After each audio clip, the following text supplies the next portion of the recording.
Балалар, бүгінгі ден сабағының 23 сабағы, е дыбысы. Жақсы мен жаманды зерттеймін дейді. Экспо бүкіл әлемдік көрме 10 елін алғаш рет Ұлыбританияда өткен. Экспо 2016 жыл көрмесін Астанада өткізу Қазақстанның ірі жетістіктерінің бірі.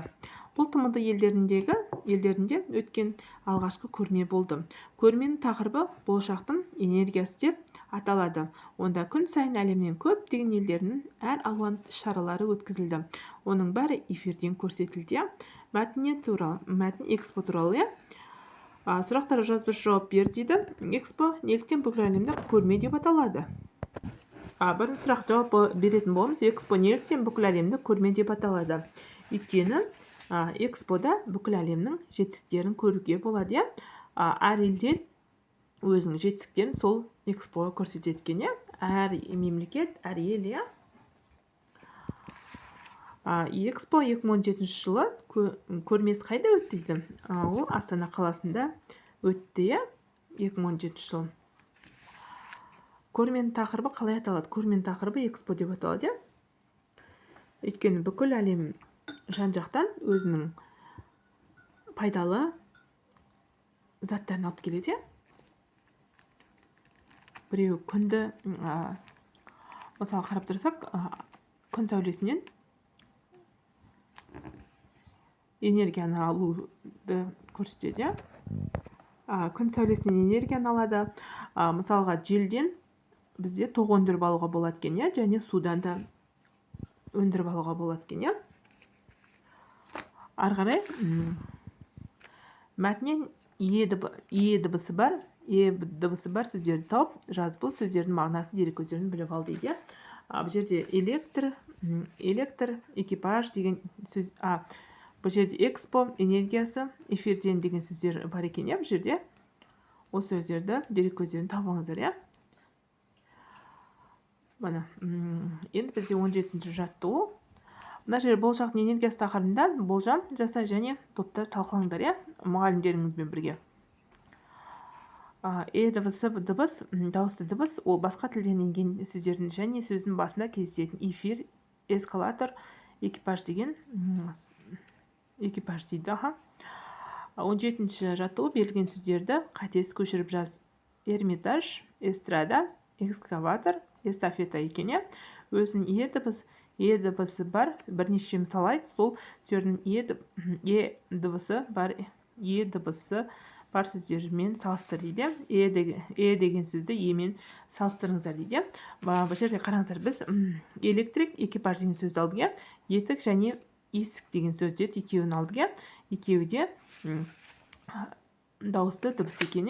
Екеуі де е мен е деген екеуі де дауысты дыбыстар екен. Дауысты жіңішке дыбыс.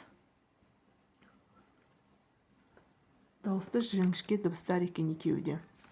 Енді бізде 18-ші жаттығу көптеген орнына е мен е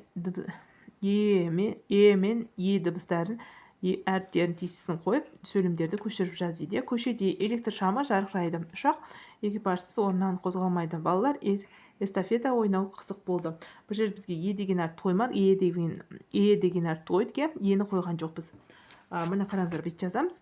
Көшеде электр шамы жарқырайды.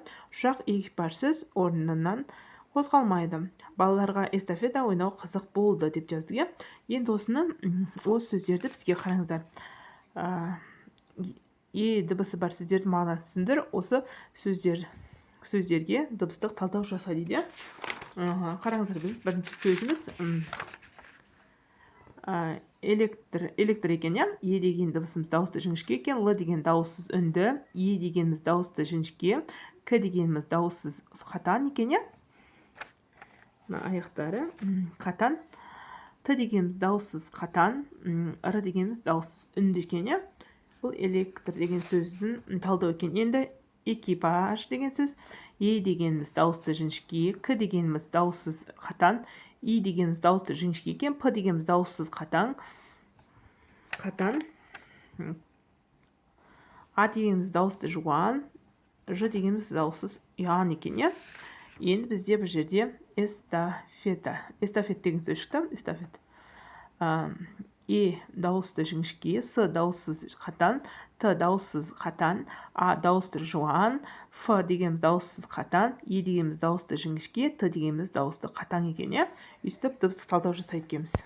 Бұл жерде шынықсаң шымыр боласын эстафета жарысында құттықтау сөз дайында дейді. Ол үшін келесі беттегі сурет пен сызбаны пайдалан дейді. Бұл жерде қарап тұрсаңыздар, суретке қара дейді, құттықтаймыз шын жүректен жеңістерімен жарысқа қатысушылар деп тұр. Бұл жерде құттықтау сөзі шығу үшін шар ұстаушылардың орнына қалай өзгерткен дұрыс дейді. Шарлардың сөздерін пайдалан, мына сызбаны толықтыр дейді. Бұл жерде мынандай сөз шықты. Жарысқа қатысушыларды жеңістерімен шын жүректен құттықтаймыз деген сөз шықты. Осындай сөз шықты.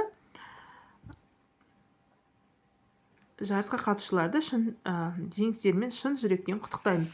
Бұл жерде кімді? Жарысқа қатысушыларды немен? Жеңістерімен. Қалай? Шын жүректен құттықтаймыз. Осылай жазсақ болады екен. Өйстіп жазады екенбіз. Осымен сабағымыз аяқталды. Келесі сабаққа кездескенше сау болыңыздар. Каналыма тіркелуді ұмытпаңыздар.